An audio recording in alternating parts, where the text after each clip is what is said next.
End gold buyers, మీ కష్టాల్లో నమ్మకమైన మీ ఆత్మీయ నేస్తం.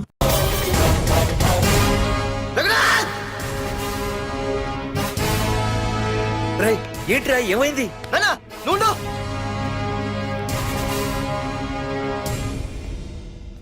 రఘునాథ్, నీకు ఆ రోజే చెప్పాను, నీకేమైనా అభ్యంతరం ఉంటే ముందే చెప్పమని. ఇలా వెనక నుంచి పొడిపించడాలు నరికించడాలు నాకు నచ్చావు. ఒక పక్క ఎంగేజ్మెంట్ ఫంక్షన్ అని బిల్డప్ ఇస్తూనే మరో పక్క నన్ను చంపించడానికి ట్రై చేస్తున్నావు. హే పార్దు, ఏం మాట్లాడుతున్నావు? నిజం మాట్లాడుతున్నాను, చెప్పరా చెప్పు. మీరే కదా నన్ను చంపేమంది. నేను చంపబడటం ఏంట్రా? పార్దు నా కాబోయే అల్లుడు. అయ్యా, మీరు అమెరికా వెళ్తూ ఒక కవర్ ఇచ్చారు కదయ్యా. అవును ఇచ్చాను. ఆ కవర్ లో ఈ బాబు ఫోటోనే ఉందయ్యా.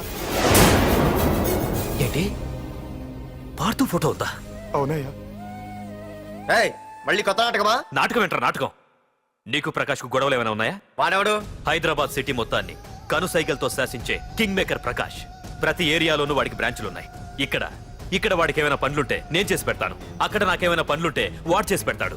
మొన్న అమెరికా వెళ్లే హడావిడిలో వాడు పంపిన కవర్లో ఎవరి ఫోటో ఉందో చూడలేదు. ఆ కవర్లో నీ ఫోటో ఉందంటే వాడికి నీకు ఏదో ఉంది. చూడండి, ఆ ప్రకాష్ ఎవడో, వాడి దగ్గరికి నా ఫోటో ఎలా వెళ్ళిందో కూడా నాకు తెలియదు. పార్దు, ప్రకాష్ టార్గెట్ పెట్టాడంటే ఆకలితో ఉన్న సింహం వేటకు బయలుదేరినట్టే. ఇప్పటికే నీ ఫోటో అన్ని ఏరియాలకు వెళ్ళుంటుంది. చూడు పార్దు, ఒక తండ్రి ఎలా ఆలోచిస్తాడో నువ్వు ఆలోచించి ఆ రోజు నా కూతుర్ని ప్రేమించడానికి నా దగ్గర పర్మిషన్ అడిగావు. అలాగే ఈ రోజు ఆలోచించు. చూస్తూ చూస్తూ రేపో మాపో చావబోయేవాడికి నా కూతుర్నిచ్చి దాని జీవితం నాశనం చేయలేను. నా కూతుర్ని మర్చిపో. మీరు మర్చిపోమంటే మర్చిపోవడానికి, వాడెవడో వచ్చి చంపేస్తానంటే చచ్చిపోవడానికి నేనేం చేతగాని వాడిని కాదు. పార్థసారథి.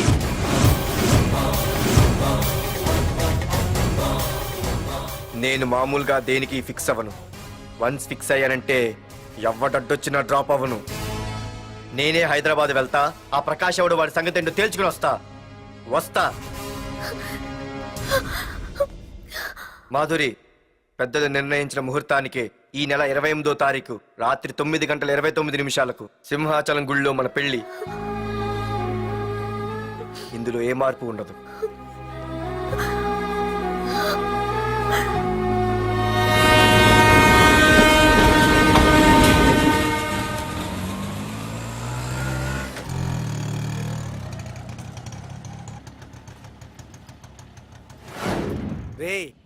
కండ్లు ఎక్కువ పెంచితే పక్షవాత వస్తాడ్రా.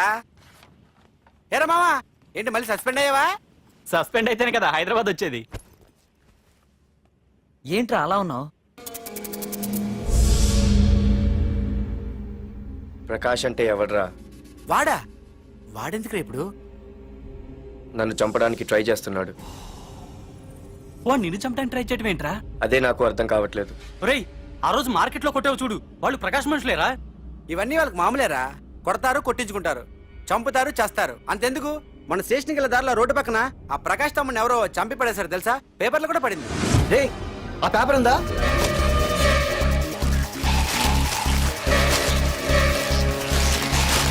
రే, విడేరా.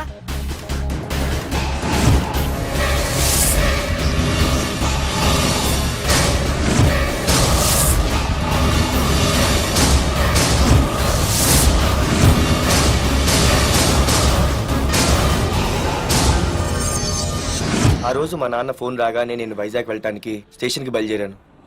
ఏ ఆటో ఆటో ఆటో!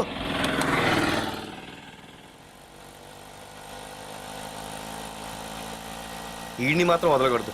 ఏ ఆటో ఆటో!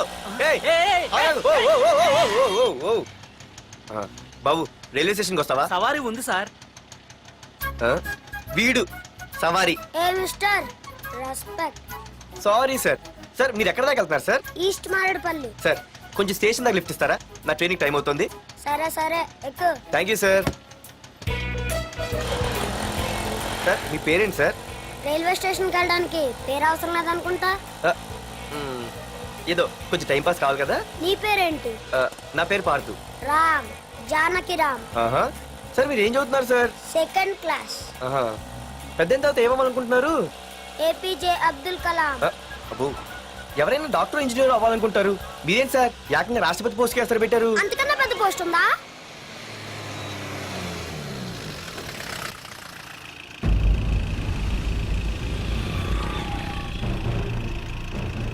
అన్నా అన్నా వాడే అన్న ఆ రోజు మార్కెట్లో నన్ను మన వాళ్ళని కొట్టింది. వాడు మన ఏరియాకి వచ్చి మన వాళ్ళనే కొట్టాడంటే అది మన ఇజ్జత్కే సవాలన్నా. అన్ని వేసేయాలన్నా. అన్నా మిస్ అయిపోతున్నాడన్నా.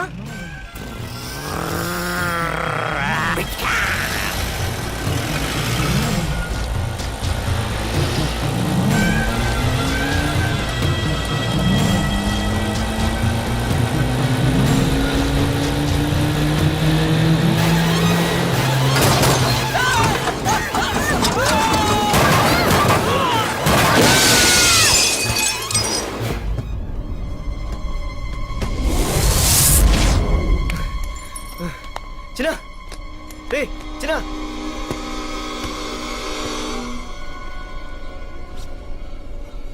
రే చిన్న చిన్న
ఆ తర్వాత బాబుని హాస్పిటల్లో అడ్మిట్ చేసి నేను వైజాగ్ వెళ్ళిపోయాను. కానీ ఇప్పుడే అర్థమైంది ప్రకాష్ తమ్ముడు పడిపోలేదు, చనిపోయాడని. మరి ఇప్పుడు ఏం చేద్దాం అనుకుంటున్నావురా?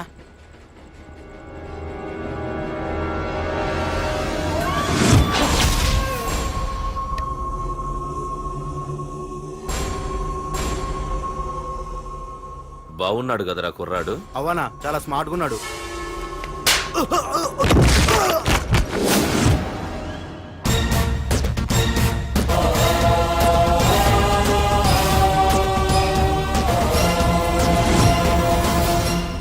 నా పేరు పార్థు. నువ్వు వెతుకుతున్నది, చంపించాలని ట్రై చేస్తున్నది నన్నే. నేను ఈ తమ్ముని కావాలని చంపలేదు, అది అనుకోకుండా జరిగింది. అతను చనిపోయిన విషయం కూడా నాకు ఇప్పుడే తెలిసింది. నన్ను చంపడం వల్ల అతను తిరిగి రాడు కదా, అందుకు నీ మనుషులు నా వెంట పట్టడం, నన్ను చంపాలని ట్రై చేయడం, నేను వాళ్ళని తిరిగి కొట్టడం, ఇవన్నీ నాకు నచ్చవు. నీ తమ్ముడు చనిపోయినందుకు నువ్వెంత బాధపడుతున్నావో, పొరపాటున నా చేతిలో ఒకరు చనిపోయినందుకు నేను అంతే బాధపడుతున్నాను. అందుకే ఈ విషయం ఇక్కడితో వదిలేస్తే ఇద్దరికీ మంచిది. అర్థం చేసుకో. అర్థం చేసుకున్నాను. నిన్ను తప్పుగా అర్థం చేసుకున్నాను, చాలా తప్పుగా. నా తమ్ముణ్ణి చంపినవాడు నాకు భయపడి ప్రాణభయంతో ఎక్కడో దాక్కునుంటాడనుకున్నాను. కానీ చంపింది నేనే అని చెప్పే దమ్మునవాడు అనుకోలేదు. చూస్తా, నీ దమ్మేంటో ఇప్పుడు చూస్తా. ఒరేయ్ తమ్ముడు, చూసావా, మొదటిసారి వీడు నిన్ను చంపినవాడు నా ముందుకొచ్చాడు. ఈ రోజే వీడిని ముక్కలు ముక్కలుగా నరికి నీ రుణం తీర్చుకుంటా. రేయ్, వేసేయండి వాడిని.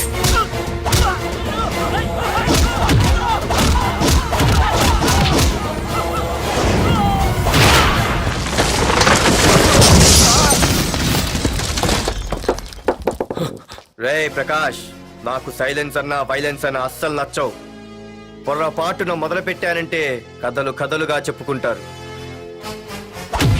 రేయ్ పార్థు, ఇంకొకసారి నువ్వు ఈ పార్థుని తలుచుకుంటే నీ చావుని నువ్వు తలుచుకున్నట్టే.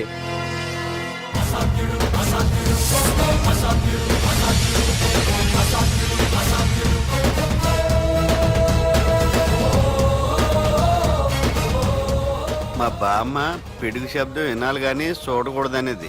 అంటే ఏంటి ఇప్పుడు అర్థమైంది. ఈడు ఇంకా తీరుకోలేనట్టుంది.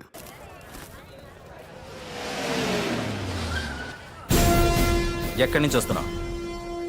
నాకు తెలుసు, ప్రకాష్ దగ్గర నుంచి కదూ? తంబు మర్డర్ కేసు ఇన్వెస్టిగేషన్ చేసింది నేనే. అతన్ని నేను కావాలని చంపలేదు సార్. ఒక కుర్రాన్ని కాపాడే ప్రయత్నంలో అలా జరిగింది. తెలిసి చేసినా తెలియక చేసినా తప్పే అని ఫీల్ అయ్యాను. అందుకే ఆ ప్రకాష్ని కలవడానికి వెళ్ళాను. తంబుని చంపటం తప్పు కాదు పార్థు. మర్డర్ చేయడం తప్పు కాదంటున్నాడేంటని ఆశ్చర్యంగా ఉందా? రా బండెక్కు. నాకంతా తెలుసు పార్థు, నీ తప్పేం లేదు. దిగు.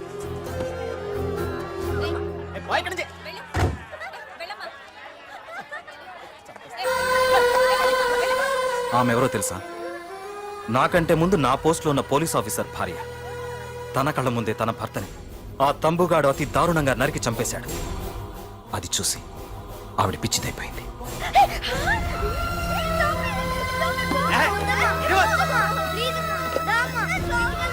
ఆ కుర్రాడు ఆవిడ కొడుకు.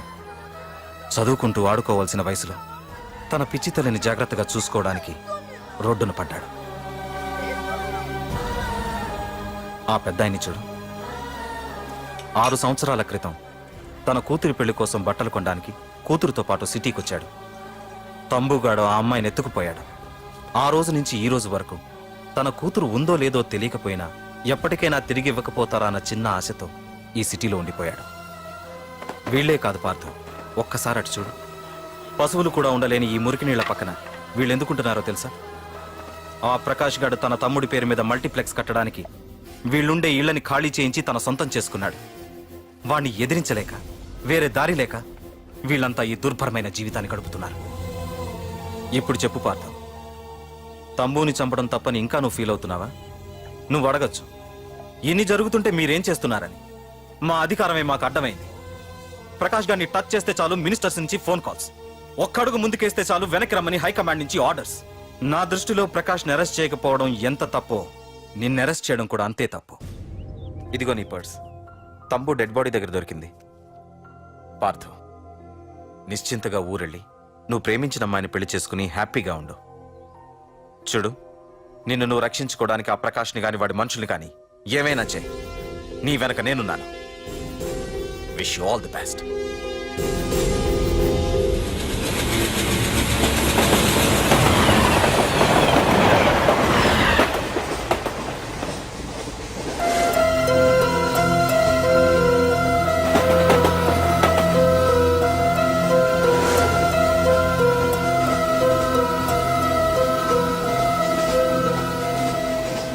సార్ ఆకలి వస్తుంది sir, please sir.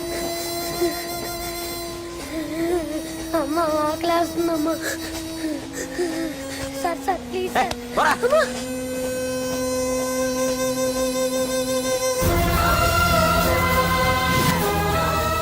APJ Abdul Kalam.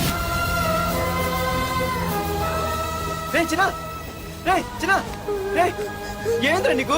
ఏంటి ఇలా ఉన్నావు? ఏమైందో చెప్పరా?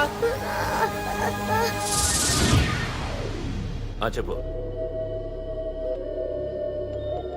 వాట్?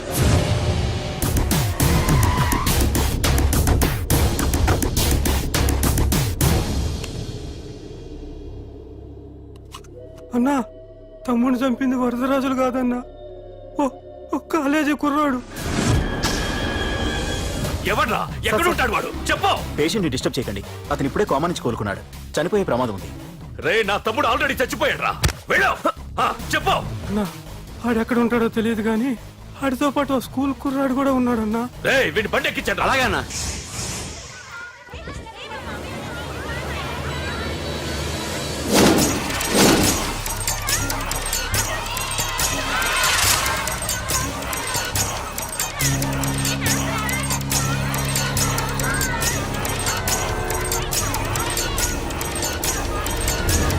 అన్నా, ఆ కుర్రాడన్నా. రే బాబీ ఆగరా. మర్యాదగా చెప్పు. నిజంగా అతను ఎవరో మాకు తెలియదు సార్. తెలియకుండానే వాడితో మీ కొడుకుని స్టేషన్కి పంపించారా? చెప్పు. ఏం చేయదు. చెప్పు చెప్పు చెప్పు చెప్పు చెప్పు చెప్పు చెప్పు. తెలియకుండానే వాడితో స్టేషన్ పంపించావా అడిగాడట తెలియకిచ్చాడంటే చెప్పు ఏయ్! చెప్పవే చెప్పు చెప్పు ఏయ్!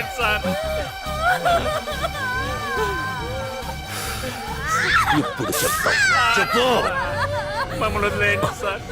చెప్పు చెప్పు తెలీదా చెప్పు చెప్పు ఏయ్! చెప్పు ఏయ్! ఏయ్, చెప్పు ఇప్పటికైనా చెప్పవే ఓడు నా చేతిలో చావాలి చెప్పు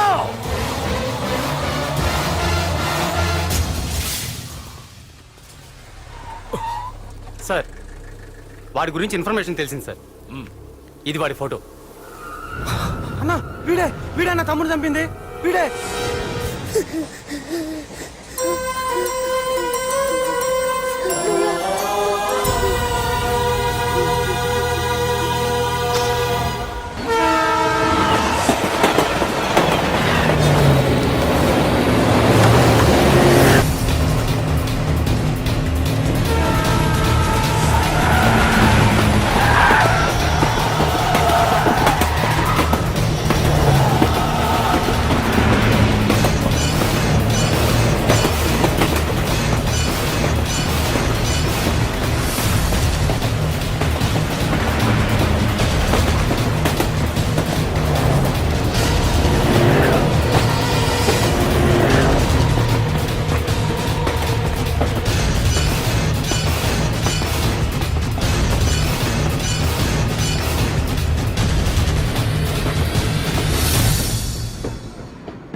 అయ్యో మన భోగిలు విడిపోయాయి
నిన్ను తలుచుకుంటే చావును తలుచుకున్నట్ట అంత మగాడివా ఇప్పుడు తలుచుకోరా ఎవరిని తలుచుకుంటావు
గురించైనా ఒకసారి ఆలోచించు ప్రకాష్. ఇప్పుడు నా ఆలోచన, ఆవేశం అంతా పార్థుగాడి చావు గురించే. ఆల్రెడీ నా మనుషులు వెళ్ళారు. 5 నిమిషాల్లో వాడిని కాదు, వాడి శవాన్ని తీసుకొస్తాను.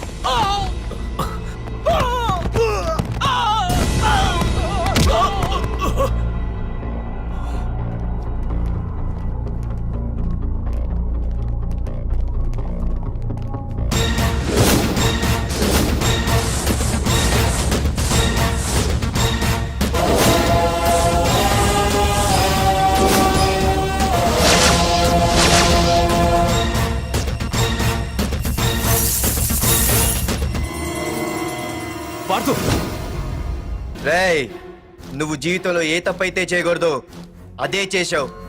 నన్ను టెన్షన్ పెట్టావు. నా మూలంగా అభంశుభం తెలియని పసివాడి తల్లిదండ్రులను చంపి వీన్ని అడుక్కు తిని అనాథం చేశావు. నీ వల్ల అన్యాయం అయిపోయిన ఈ పసివాడి మీద ప్రమాణం చేసి చెప్తున్నా, నా పెళ్లికి పంతులు పంచాంగం చూసి పెట్టిన ముహూర్తం ఈ 28. అప్పటి వరకు నేను ఇక్కడే ఉంటా. నీ ప్రతి అడుక్కి ఎదురొస్తా. నీ రౌడీ రాజ్యాన్ని నేలకూలుస్తా. నీ రాక్షసత్వం వల్ల ఇప్పుడు వీడు ఏ స్థితిలో అయితే ఉన్నాడో అదే స్థితికి నిన్ను తెచ్చి నడి రోడ్డు మీద నిలబెడతా. దానికి నేను పెట్టిన ముహూర్తం ఈ నెల 19. తెచ్చుకో. నీ బ్రాంచీల నుండి జనాల్ని తెచ్చుకుంటావో, నీ గోడౌన్ నుండి ఆయుధాలు తెచ్చుకుంటావో. ఒరే ప్రకాష్, పొరపాటున నా పొరచేయి తగిలితేనే పైకి పోయాడు నీ తమ్ముడు. అదే నే మనసు పెట్టి పిడికిలి బిగించి కొట్టానంటే పునర్జన్మ లేకుండా పోతావు.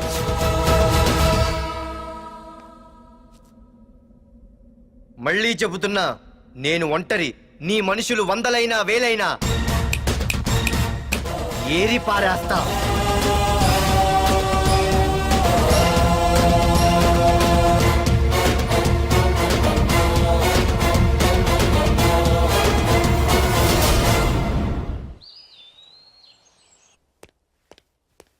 నాన్నా, పార్థు, ఏం నాన్నా?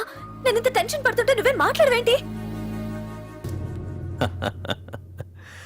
పార్థు తనని నమ్ముకున్న వాళ్ళని టెన్షన్ పెట్టడు, తనతో పెట్టుకున్న వాళ్ళకి టెన్షన్ పెడతాడు. అవునమ్మా, ఒక్క ప్రకాష్ కాదు, 100 మంది ప్రకాష్లు అడ్డొచ్చినా వాళ్ళంతు చూసి పెట్టిన ముహూర్తానికొచ్చి నీ మెళ్ళ